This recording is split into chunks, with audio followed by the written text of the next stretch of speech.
Eu pretendo pregar um pouquinho mais hoje para que os irmãos cheguem ao final com bastante fome, para poder abençoar a nossa cantina. Bem, meus irmãos?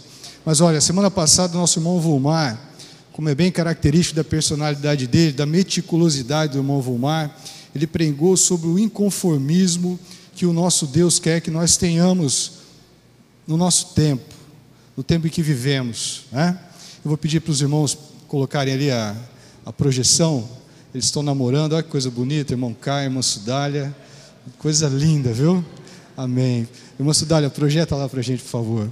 O discípulo radical. Irmãos, eu quero parar nesse primeiro slide, porque a nossa geração, esse tempo que nós estamos vivendo, não gosta dessa palavra radical.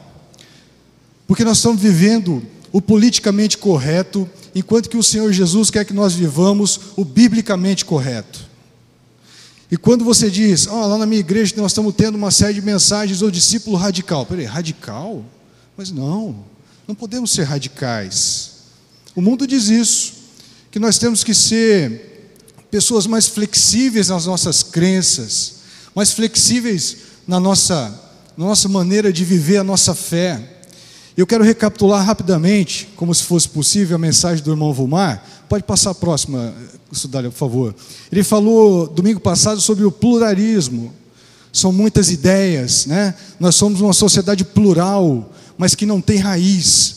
Porque radical, ela vem de uma palavra grega, radix, que significa raiz. É alguém que está enraizado em doutrina bíblica. É alguém que está enraizado no conhecimento bíblico. E o Vulmar nos pregou a palavra domingo passado, dizendo que nós somos uma sociedade plural. Nós estamos vivendo uma sociedade de relativismo ético. Tudo é relativo. O que é certo para você, cristão, pode não ser certo para mim. Então tudo é relativo, né? Praticamente vivemos a lei da relatividade. Tudo depende. Olha, o movimento ele é retilíneo, ele é uniforme, mas depende de onde você está olhando o movimento daquele corpo, né? Nós temos isso na física. Então nós somos uma sociedade relativa. Nós somos uma sociedade do materialismo. Tudo que se pensa é voltado para aquilo que eu posso ter. Tudo que eu penso a respeito dos meus relacionamentos é aquilo que eu posso obter. O que a pessoa pode trazer para mim. Então isso é o materialismo.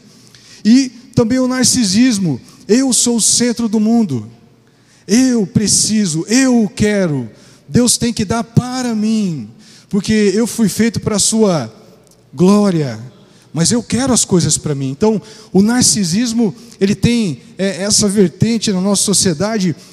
E isso fica bem claro quando nós vemos muitos anúncios, né? Seja no comércio ou qualquer outro tipo de anúncio, onde se exalta o eu. Aproveite, você merece, você pode ter, tenha isso, faça aquilo. Tem algumas propagandas que eu não gosto nem de lembrar o tema, porque são frases altamente narcisistas. Nós estamos vivendo um tempo onde as pessoas estão voltadas para si mesmo. Se quer para o casamento, se quer para os filhos, estão voltadas para si mesmo. Uma sociedade narcisista. Eu queria meditar com vocês, nessa noite, o Vulmar falou sobre o inconformismo. Não devemos nos amoldar ao presente século. Eu queria falar com vocês hoje, se ele pregou o que não devemos fazer, a mensagem de hoje visa nos ajudar ao que devemos fazer. O que devemos buscar? Uma semelhança com Cristo. Essa é a mensagem de hoje, como a Bíblia nos orienta a sermos mais parecidos com Cristo. Pastor Marcos, isso é blasfêmia. Como é que eu vou poder ser parecido com Cristo? Nós vamos ver que é a base bíblica para isso, para que nós possamos desejar sermos semelhantes a Cristo. Olha só, base bíblica para isso, base no passado. Se você quiser abrir a tua Bíblia, fica à vontade, né? Lá como os crentes de Bereia, que analisavam tudo que era pregado para eles. Mas eu coloquei esse texto aqui para vocês. Lá em Romanos 8:29 nos diz: portanto, aos que de antemão conheceu, também os predestinou para serem conformes à imagem de seu Filho, a fim de que ele seja o primogênito entre muitos irmãos. Essa palavra de Romanos nos diz, meus irmãos, que nós podemos ser semelhantes a Cristo. Olha só o que eu destaquei ali, de antemão. Então, antes da fundação do mundo, antes mesmo de ter criado qualquer coisa, Deus já tinha determinado no seu coração que nós podemos ser semelhantes ao seu Filho. O problema é que muitas vezes nós queremos ser semelhantes a muitas pessoas. Geralmente é ícones, né? Eu lembro na Copa, não sei se foi de 94 ou de 98, que o Ronaldinho, o fenômeno, fez um corte de cabelo muito lindo, né? Ele raspou atrás, deixou um pompom aqui na frente, não me lembro o nome daquilo ali, e a molecada toda cortou o cabelo daquele jeito. Aí depois veio o Neymar, fez como é que é o nome daquele corte? Moicano, né? Corte moicano. E aí a molecada molecada que eu estou dizendo, né, não quer dizer só na idade, né? Muito moleque aí, maior de idade, cortou o cabelo daquele jeito, buscando semelhança. Mas Deus diz: olha, vocês podem ser semelhantes ao meu filho, e mais ainda, conforme a sua imagem.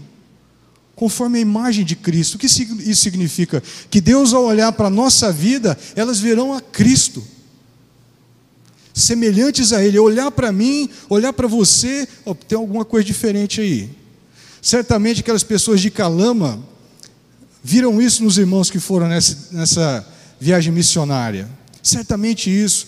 Há uns 15 dias atrás, eu e a Luana fomos impactados, porque alguns irmãos se reuniram para fazer um encontro de casais, e nós vimos Deus, Cristo, refletido naqueles irmãos. Trabalharam intensamente, meses preparando aquele encontro de casais, e durante o encontro eu falei para a Luana: Luana, você conhece outra instituição que valoriza o casamento, que quer fazer com que os casais se fortaleçam, que os casais olhem para os seus filhos? Eu perguntei: você conhece, Luana, outra instituição? Irmãos, eu voltei mais apaixonado pela igreja, porque a igreja de Cristo é a instituição, pelo menos a única que eu conheço, que valoriza aquilo que o mundo desvaloriza. Enquanto o mundo, se você comentar com alguém que não conhece a Cristo: eu estou meio triste no meu casamento, estou meio insatisfeito, provavelmente você vai ouvir: opa, larga, mulher é o que não falta. De alguém que não conhece a Cristo. Mas se você falar para um discípulo radical de Jesus, ele vai dizer: ore a Deus, ame a sua esposa, ame a sua família, persevere no seu casamento. Isso é ser radical. Meus irmãos, ser radical não é ter uma posição de confronto. Ser radical, segundo a Bíblia, é você falar aquilo que está escrito na palavra de Deus. Não, casamento é um projeto do Senhor.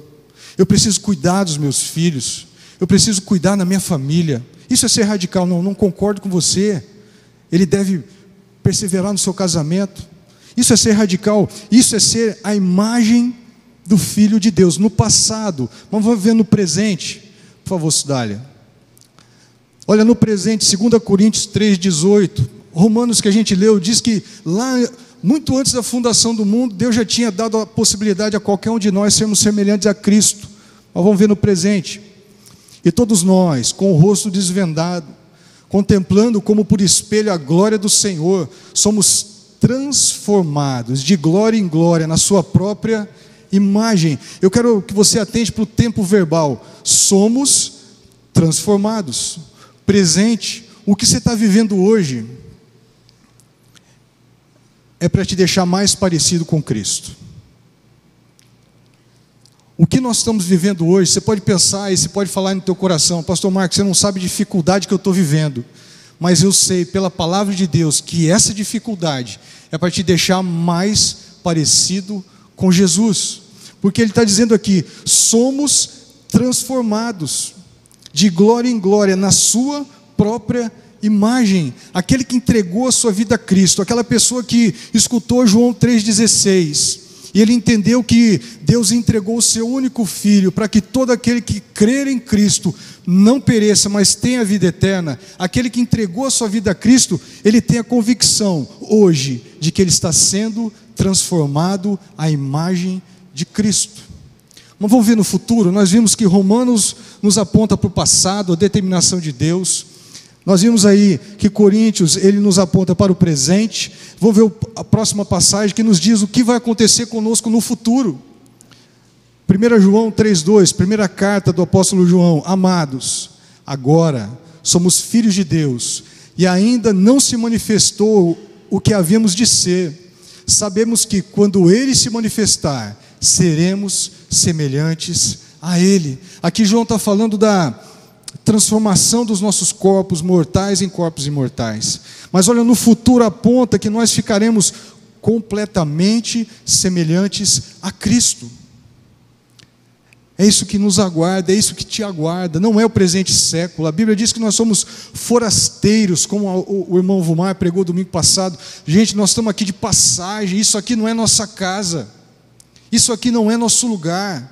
A nossa casa é o céu. Por isso o plano de Deus é nos transformar de glória em glória, aos poucos, à imagem do seu Filho. Essas são as nossas 3 bases bíblicas dessa noite. Eu vou pedir o próximo slide, meus irmãos, porque como nós devemos ser semelhantes a Cristo? Olha só esse texto maravilhoso de Filipenses. Nós devemos ser semelhantes a Cristo, ou nós podemos ser, se você quiser, na sua encarnação. E aí aqueles mais ortodoxos podem dizer assim, né? Obrigado, Ricardo. O que é isso, pastor Marco? Como é que você, semelhante a Cristo na sua encarnação, ele encarnou somente uma vez? E aqui é preciso nós pensarmos sobre um termo perigoso, que é a reencarnação. A Bíblia, meus irmãos, não fala de reencarnação, a Bíblia fala de encarnação. O Filho de Deus encarnou, e a Bíblia diz que nós podemos ser semelhantes a Cristo na sua encarnação. Olha só que texto maravilhoso. Tende vós o mesmo sentimento que houve também em Cristo Jesus, pois ele, subsistindo em forma de Deus, ou seja, ele era Deus, não julgou como usurpação o ser igual a Deus. Antes a si mesmo se esvaziou, assumindo a forma de servo, tornando-se em semelhança de homens, e reconhecido em figura humana. A si mesmo se humilhou, tornando-se obediente até a morte e morte de cruz. Você sabe como é que nós podemos ser, nós encarnados, semelhantes a Cristo? Nós somos semelhantes a Ele, meus irmãos, como quando nós vivemos uma vida de humildade e de obediência a Deus. Tem uma frase muito interessante, muito forte, que nós às vezes dizemos: o Senhor Jesus, Ele é o meu Senhor e meu Salvador. Mas muitas vezes nós vivemos apenas e queremos viver apenas a segunda parte dessa frase: Ele é o meu Salvador. E dificilmente nós olhamos para a nossa vida e vemos que estamos dando indicações de que Jesus é o nosso Senhor. Porque estar sob o senhorio de Cristo significa que tudo aquilo que eu vou fazer, antes eu passo pelo crivo da pessoa de Cristo. Tem um livro muito interessante, fizeram até um filme, né? No meu lugar, o que faria Jesus? Quem já viu esse filme ou leu esse livro? No meu lugar, o que faria Jesus? Essa é a vida daquele que quer ser semelhante a Cristo enquanto carne, enquanto homem, enquanto mulher. No meu lugar, o que faria Jesus? Demonstra humildade. E quando eu olho para a palavra e eu vejo o que Jesus faria nessa situação na minha vida, então eu demonstro obediência. Então nós podemos ser semelhantes a Cristo, ou devemos, como alvo da nossa vida, como nos diz Filipenses, na sua encarnação, nos humilhando diante de Deus e obedecendo a sua palavra. Esse é o primeiro ponto, meus irmãos.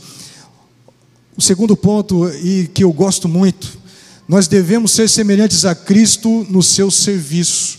Olha só o que nos diz João 13, 14 e 15. Ora, se eu sendo o Senhor, Jesus está dizendo isso, se eu sendo o Senhor e Mestre, vos lavei os pés, também vós deveis lavar os pés uns dos outros, porque eu vos dei o exemplo, para que como eu fiz, façais vós também. Algumas religiões pegam essa passagem que Jesus lavou os pés dos seus discípulos e executam a mesma passagem como um ritual. E quando nós fazemos isso, nós esquecemos, meus irmãos, o significado daquilo que Jesus fez ao lavar os pés dos seus discípulos. Jesus ele estava dizendo: olha, esse trabalho, na época de Jesus, lavar os pés era trabalho de escravo, né? E o escravo, ele era considerado coisa e não pessoa. Então Jesus estava fazendo o trabalho do escravo, aquele trabalho mais humilde, o trabalho que ninguém queria fazer. E ele diz: olha, eu sendo o Senhor de vocês, eu estou fazendo aquilo que vocês não querem fazer uns pelos outros. Mas ele diz: façais vós também. E sabe qual outra característica? E isso não é uma palavra minha. Eu estava ouvindo uma entrevista de um teólogo que estava fazendo uma análise da nossa realidade evangélica no Brasil hoje, meus irmãos.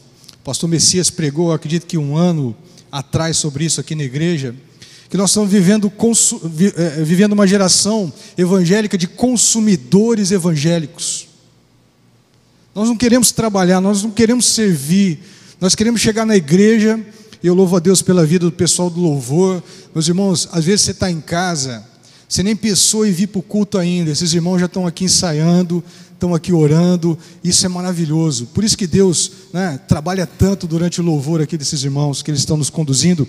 Ora, esse pastor, ele analisou o seguinte, que nós estamos querendo ir para uma igreja e ouvir uma mensagem maravilhosa. Nós ficamos analisando o louvor, se o louvor está bom ou não, se está legal, se estou sentindo alguma coisa, mas a parte do serviço está nos faltando. E aquilo que também deve ser um alvo nosso, que vai nos fazer semelhantes a Cristo, é o serviço. Se nós olharmos para a vida de Jesus, se você olhar o ministério dele, ele só trabalhou, ele só serviu. E às vezes nós estamos caminhando, querendo apenas receber o que eu posso receber, aquilo que eu posso ter. Hoje eu quero ir à igreja para ser renovado, amém, amém, Deus faz isso conosco. Eu quero ir à igreja hoje porque eu estou com uma grande necessidade, amém, Deus também supre as nossas necessidades. Mas eu fico pensando, quando é que nós vamos começar a vir para a igreja? Porque Ele é Deus, simplesmente. Quando é que nós vamos começar a vir para a igreja para adorá-lo? E se Ele quiser, Ele vai conceder. Uma mudança de mentalidade. Ora, eis-me aqui, envia-me a mim. Ontem eu estava falando, meus irmãos, com o pessoal do berçário. Eu estava comentando o seguinte: igreja é um negócio interessante, porque você vê sempre as mesmas pessoas fazendo as mesmas coisas. Sempre as mesmas pessoas fazendo as mesmas coisas. Isso é indicativo, meus irmãos, que nós viramos consumidores. Deus, Ele quer que nós nos disponhamos a trabalhar, que nós estejamos disponíveis a colaborar com os ministérios. É isso que Deus quer de nós. Por favor, Dália.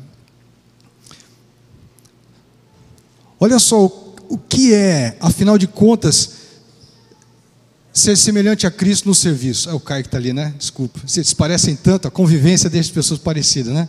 Olha aí, cabeludo, irmão Caio. Meus irmãos, olha só. De repente, enquanto eu estava falando de serviço, você estava pensando, mas afinal de contas, o que é o serviço cristão? Mesmo não gostando de projetar textos tão grandes assim, mas esse texto aqui abriu os meus olhos de uma maneira tremenda. Quando eu li a primeira vez esse texto, eu pude entender o que é trabalhar para Cristo. Olha só o que nos diz esse texto. Jesus falando no Evangelho de João: quando vier o Filho do Homem, ele está dizendo dele mesmo, na sua majestade e todos os anjos com ele, então se assentará no trono da sua glória, e todas as nações serão reunidas em sua presença, e ele separará uns dos outros, como o pastor separa os cabritos das ovelhas. Cabritos aqui nesse texto, a gente pode pensar que são aqueles rebeldes, né? Isso significa o cabrito. E porá as ovelhas à sua direita e os cabritos à esquerda. Então dirá o rei aos que estiverem à sua direita: vinde, benditos de meu Pai, e entrai na posse do reino que vos está preparado desde a fundação do mundo. Passa o próximo, Caio, por favor.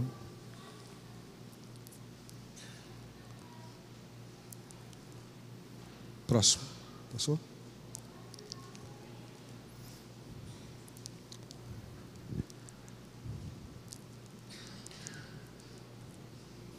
Olha lá. Mais uma vez. E aí ele vai dizer o que para aqueles que estavam à direita? Olha só o que é serviço, meu irmão, serviço cristão, nas palavras de Jesus: porque tive fome e me deste de comer, tive sede e me deste de beber, era forasteiro e me hospedastes, estava nu e me vestistes, enfermo e me visitastes, preso e fostes me ver. Então perguntarão os justos: Senhor, quando foi que tivemos com fome e te demos de comer? Ou com sede e te demos de beber? E quando te vimos forasteiros e te hospedamos? Ou nu e te vestimos? E quando te vimos enfermo ou preso e te fomos visitar. Meus irmãos, antes de passar para o próximo slide, eu queria dizer para você, volta irmão, volta um aí, olha só, isso aqui é serviço cristão, isso aqui é o alvo da igreja, isso aqui é o que o Senhor Jesus quer de nós. Ele não quer apenas que nós nos reunamos no domingo para adorá-lo, isso é importante sim, a igreja de Cristo se reunir para adorar, mas aquilo que Ele quer que nós façamos entre um domingo e outro, é isso aqui. E é claro, meus irmãos, que eu pensei sobre a minha vida, e eu pensei sobre a nossa igreja. Nós somos cerca de mais de 400 membros. Meus irmãos, olha só que o ministério que ele está falando: tive fome e me deste de comer, assistência social, não sei o nome que é dado para isso. Tive sede e me deste de beber, forasteiro e me hospedastes, nu e me vestistes. Eu pensei, essa semana eu vou ter que pesquisar quantos orfanatos nós temos na cidade. Eu não sei, mas essa semana eu vou descobrir. Quantos asilos nós temos nessa cidade? Eu não sei, mas essa semana eu vou descobrir. É isso que Jesus quer, meus irmãos. Ele quer que nós cuidemos dessas pessoas. Jesus, ele fala, a verdadeira religião é cuidar de quem? Do órfão e da viúva. A verdadeira religião não é a batista, a verdadeira religião não é a Assembleia de Deus, a verdadeira religião não é nenhuma dessas. A verdadeira religião é cuidar do desamparado. Será que nós aqui, em tantos membros, nós não temos ninguém? Eu acredito, meus irmãos, que se Jesus colocou esse texto, é porque Ele sabia que na Igreja Batista Filadélfia, há pessoas com chamado para iniciar esse ministério, de cuidar de quem está com fome, de quem está com sede, de quem não tem roupa, de quem está preso, capelania prisional. Eu fiquei pensando, Jesus, 400, e nós não temos ninguém para fazer isso. 400, é impossível. É impossível, porque essa é a igreja de Cristo, nós somos o corpo dele. Ele está dizendo, olha, é um alvo a vocês perseguirem, procurem me visitar. Isso é tremendo, meus irmãos, sabe por quê? Porque quando eu li a primeira vez esse texto, eu olhei para as pessoas de uma forma diferente. Quando eu vejo alguém nas ruas, eu já não vejo simplesmente uma pessoa, eu vejo a Cristo, porque Ele está dizendo aqui, eu estou sem cuidado, eu não tenho condições. Eu fiquei tão pensativo sobre isso que eu fui pesquisar. Quando é que os crentes da reforma se divorciaram desse cuidado? Foi no momento em que, na história dos crentes, dos evangélicos, tentou-se fazer uma separação total com o catolicismo, porque a Igreja Católica faz muito isso aqui. Então, num determinado momento histórico, os nossos líderes, isso há séculos atrás, decidiram deixar um pouco de lado isso e anunciar a palavra, que é o poder de Deus para a salvação dos homens. E nós acabamos esquecendo disso aqui. E é claro que eu pensei, mas nós não temos algumas horas, nós não temos pessoas que podem assumir esse ministério de visitação prisional. Não, pastor Marcos, mas já tem a igreja tal que faça. Meus irmãos, Jesus quer que a Igreja Batista Filadélfia tome a frente disso, porque Ele quer que nós sejamos discípulos radicais, discípulos com raízes nesse tipo de versículo. Pode passar, irmão, por favor. E olha só, versículo 40. O rei respondendo lhes dirá: em verdade vos afirmo que sempre que o fizestes a um desses meus pequeninos irmãos, a mim me fizestes. Eu queria frisar com você, meus irmãos, olha só o que Jesus diz daquele que está preso: aos meus pequeninos irmãos. Eu não tinha pensado ainda sobre alguém que está preso como sendo o meu irmão. É um bandido, está lá porque merece mesmo, tem mais é que está preso, né? Bolsonaro já ia dizer algumas coisas mais fortes, né? Ele tem um discurso mais extremista, né? Olha só o que Jesus está dizendo. Olha aqui, pastor Marcos, quando você for na cadeia, você não vai estar visitando um preso, é a mim que você vai estar visitando. Essa palavra diz para mim: pastor Marcos, quando você vê, como eu já vi, um jovem sentado ali na esquina da 7 de setembro, esqueci o nome da outra rua ali, mas enfim, como eu já vi, sentado num pedaço de papelão, com fome, 2 da tarde, e você parar o seu carro e você comprar alguma coisa para ele comer, você não vai estar alimentando aquele homem. É a mim que você vai estar alimentando. E se um dia nós conseguirmos buscar esse objetivo de trabalhar para Cristo, segundo esses versículos, meus irmãos, nós seremos semelhantes a Cristo. Semelhantes a Cristo no seu serviço. Vamos ver como outra forma de nós sermos semelhantes a Cristo. Semelhantes a Cristo no seu amor. Os irmãos perdoem a minha empolgação com esses versículos sobre serviço, mas eu vou explicar para vocês. O primeiro texto que eu tive a oportunidade na Faculdade Teológica Batista do Paraná de estudar, de me debruçar, né, no original grego, fazer exegese, foi Tiago, capítulo 2, versículo 14 ao 26. Eu já preguei aqui na igreja sobre isso. A fé sem obras é morta. Isso impactou muito a minha vida. Então, meus irmãos, devemos também ser semelhantes a Cristo no seu amor. Olha só o que nos diz esse texto: e andai em amor, como também Cristo nos amou e se entregou a si mesmo por nós, como oferta e sacrifício a Deus, em aroma suave. Eu destaquei, meus irmãos, esses dois verbos. 3, andai amando, no dia a dia. Sabe o que eu pensei essa semana, meditando nessa palavra de hoje? Ora, quando eu estou no semáforo, ou quando eu estou dirigindo meu carro, e eu vejo que alguém está querendo sair do acostamento, e eu paro o meu carro, ligo o alerta, eu estou amando aquela pessoa. Quando eu dou a vez a alguém numa fila, quando eu nego o meu direito em certas situações, eu estou andando em amor. Mas nós estamos vivendo um tempo tão egoísta. Eu vou até atropelar o que eu ia falar agora, acho que eu ia falar sobre isso em outro tempo, mas eu estou vendo umas coisas acontecerem que eu acho muito engraçado, esse momento egoísta da gente. Há uns meses atrás eu fui convidado para uma festa, eu vou dizer que foi em Londrina, tá bom, meu irmão? Lá na minha cidade, porque senão os irmãos aqui não vão me convidar mais para festa infantil, né? Vão pensar, o pastor Marco fica prestando atenção nas coisas. Então eu fui numa festa lá em Londrina, e eu vi uma cena muito interessante. Porque assim, um dos meus defeitos é gostar de bolo de aniversário. Eu não sei porquê, meu irmão, mas sabe aquele bolo com chantilly, aquela coisa de festa de criança? Eu gosto demais daquilo.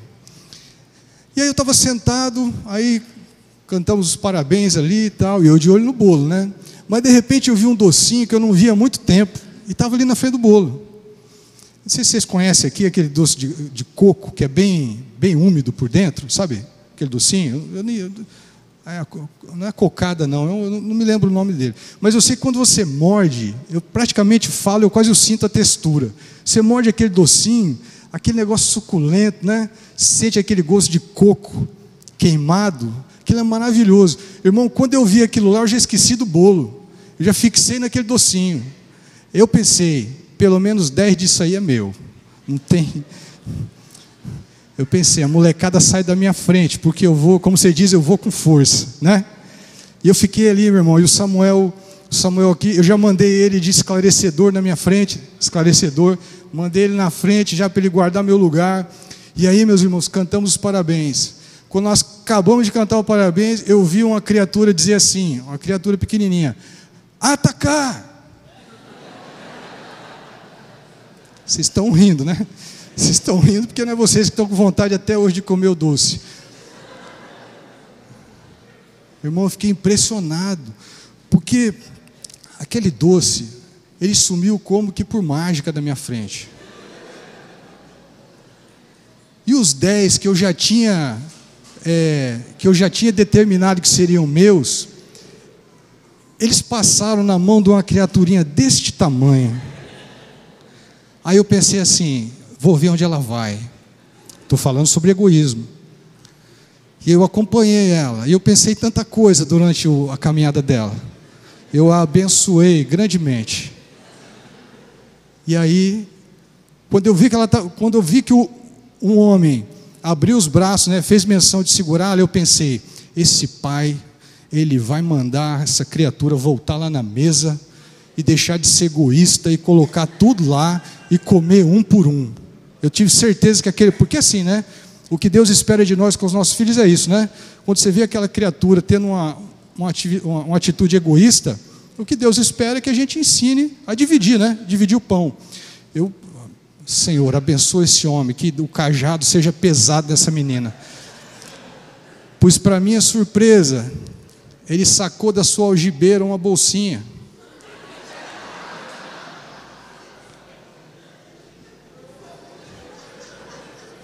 Ele abriu.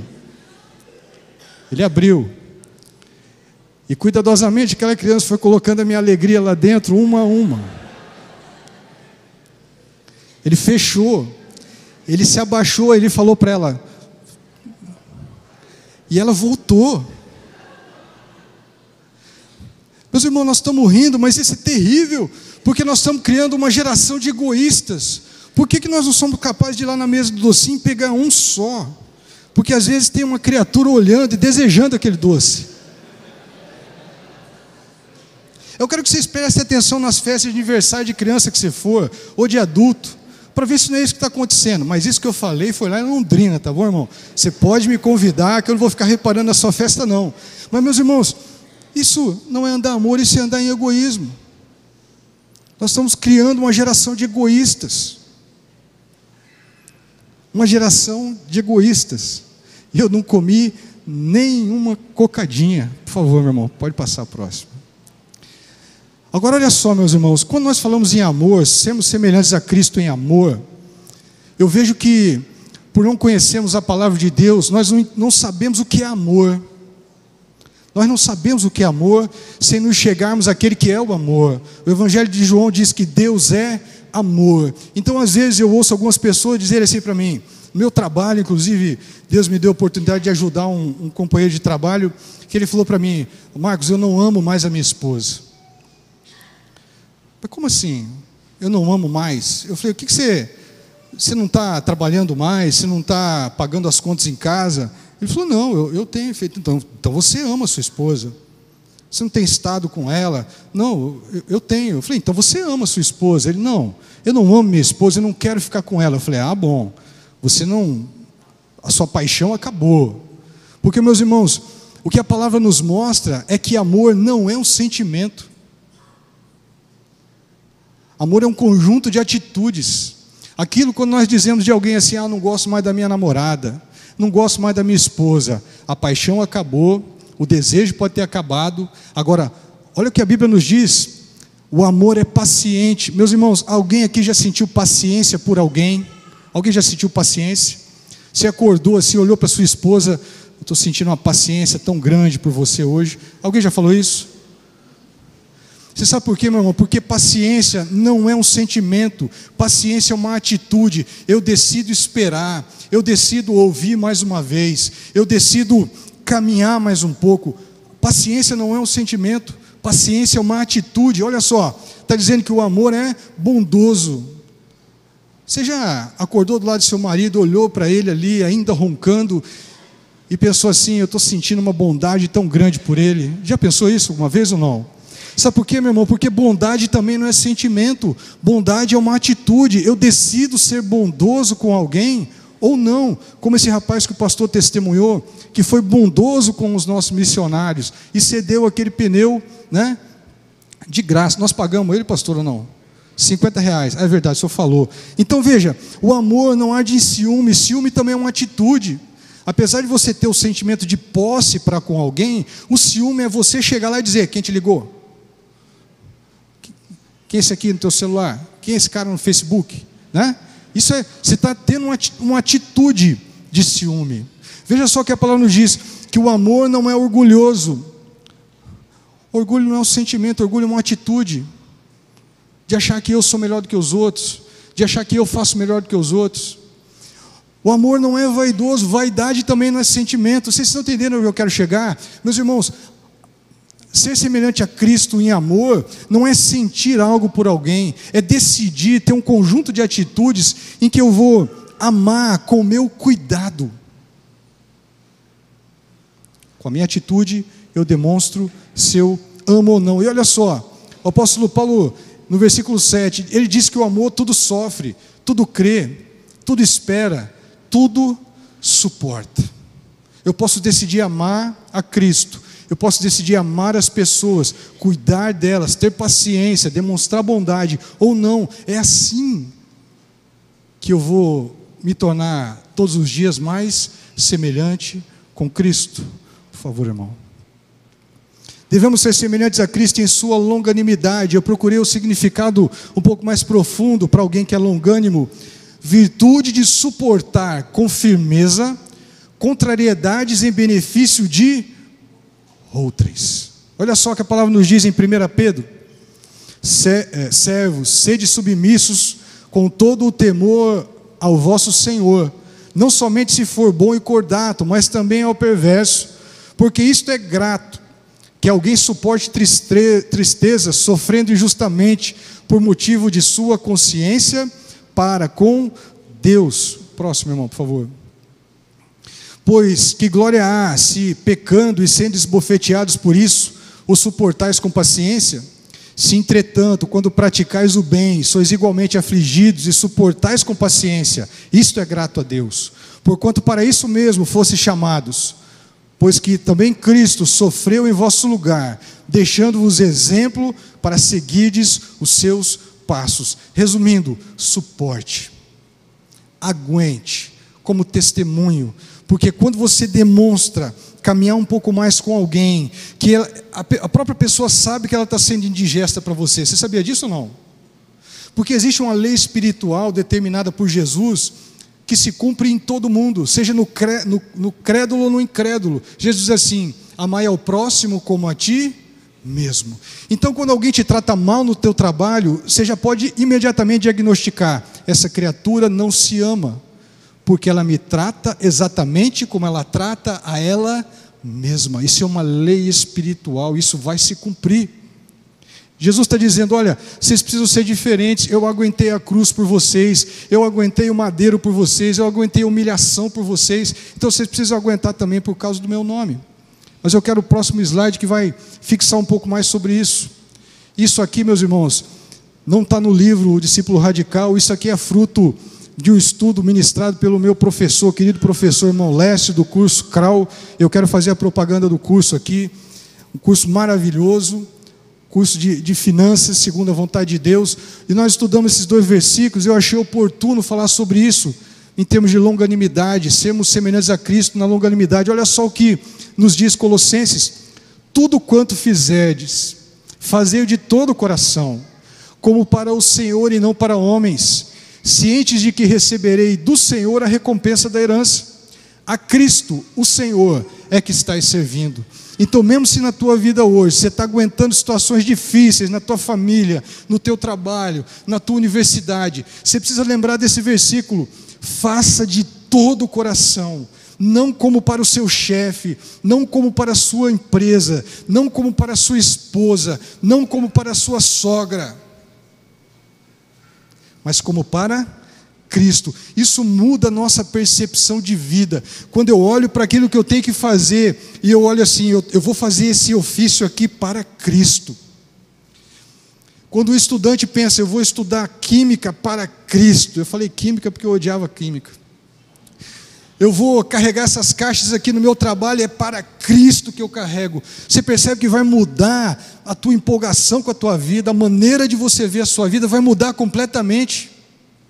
Pastor Marcos, você não conhece a minha sogra. Eu não conheço sua sogra, mas eu conheço a palavra de Deus, que pode fazer você trabalhar muito feliz, até para a sua sogra. A Cristo é que estamos servindo.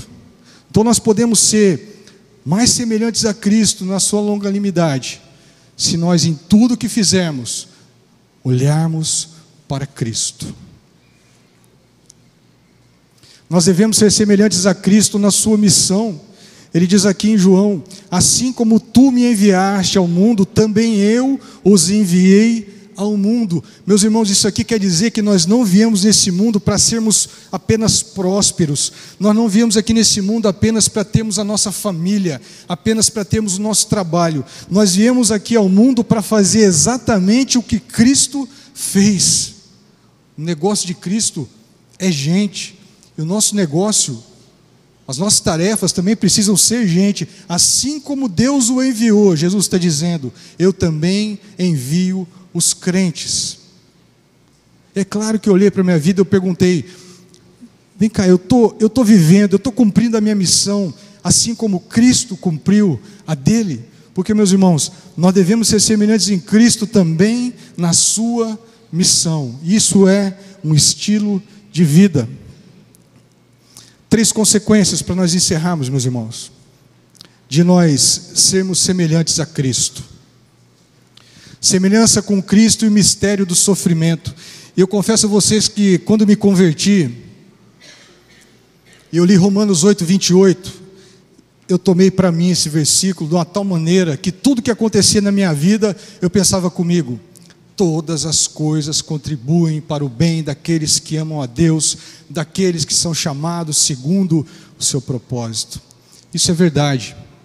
Mas eu não tinha lido ainda o 29, porque existe um propósito. O 28 diz: tudo contribui para o nosso bem, segundo um propósito de Deus. E olha qual é o propósito de Deus: em fazer que tudo contribua para o meu bem e para o teu bem. Porquanto, aos que de antemão conheceu, também os predestinou para serem conforme a imagem de seu Filho, a fim de que ele seja o primogênito entre muitos irmãos. Então, meus irmãos, Deus faz com que todas as coisas cooperem para o nosso bem, para que sejamos conforme a imagem de Cristo. Isso muda a nossa perspectiva, de uma perspectiva material. Ora, eu não comprei esse carro, não deu certo, porque todas as coisas... Não, eu não consegui viajar, porque todas as coisas contribuem. Meus irmãos, nós temos que ter essa certeza de fé, quando aquilo que aconteceu comigo me leva a ficar mais parecido com o Filho de Deus. Aí eu posso dizer: isso aqui aconteceu comigo, porque eu estou mais parecido com o Filho de Deus. É para isso que todas as coisas cooperam para o nosso bem. É para que nós fiquemos mais parecidos com Jesus. Por favor. A segunda consequência de sermos semelhantes a Cristo, a semelhança com Cristo e o desafio do evangelismo. Eu coloquei 3 frases aqui, que eu vou meditar rapidamente nelas para vocês, porque elas são autoexplicativas. Não tem nem como eu expor o que está escrito aqui. A primeira frase diz assim: a pregação eficaz provém daqueles que vivem o que dizem. Então quer dizer que não vai adiantar eu estar pregando para vocês aqui hoje, se depois você ir lá conversar com a minha esposa, com a Luana, e perguntar: Luana, como é que é o Marcos em casa? Como é que o Marcos lida com o Samuel? Como é que o Marcos é profissionalmente? E a Luana dizer: o Marcos é totalmente o contrário daquilo que ele prega na igreja. Não vai valer absolutamente nada, vai invalidar a mensagem. Outra frase dita por um hindu, lá da Índia, diz assim: se vocês cristãos vivessem como Jesus Cristo, a Índia estaria aos seus pés pela manhã. Uma frase muito forte, uma frase que diz sobre testemunho. A terceira frase, dita por um reverendo que se converteu do islamismo: se todos os cristãos fossem cristãos, não haveria mais islamismo. As frases, irmão, não sei em você, mas quando eu li isso aí, doeu.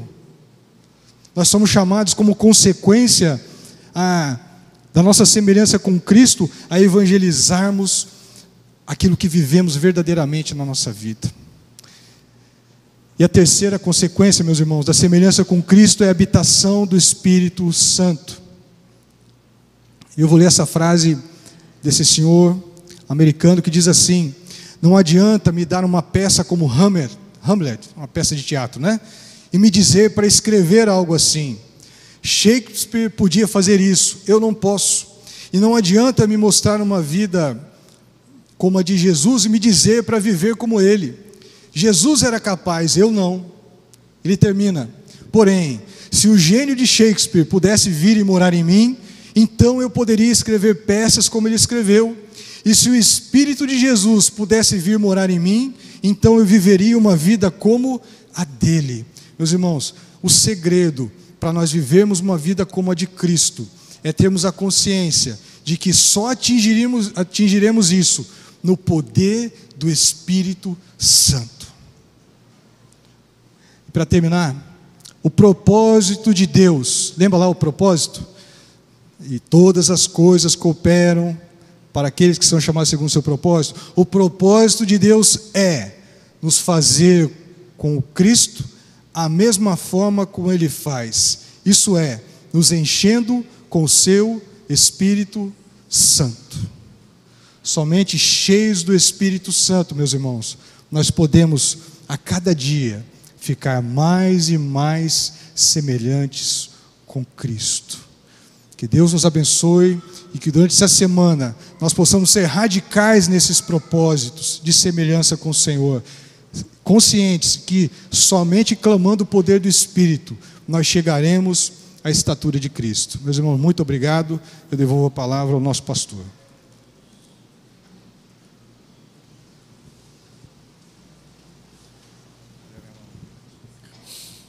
Meus irmãos, eu estou querendo aqui reforçar, antes de nós terminarmos a nossa semana de oração, você que pegou o seu pedido de oração, enquanto nós cantarmos esta última música para encerrar o culto, eu vou pedir que você saia do seu lugar, coloque o seu pedido de oração.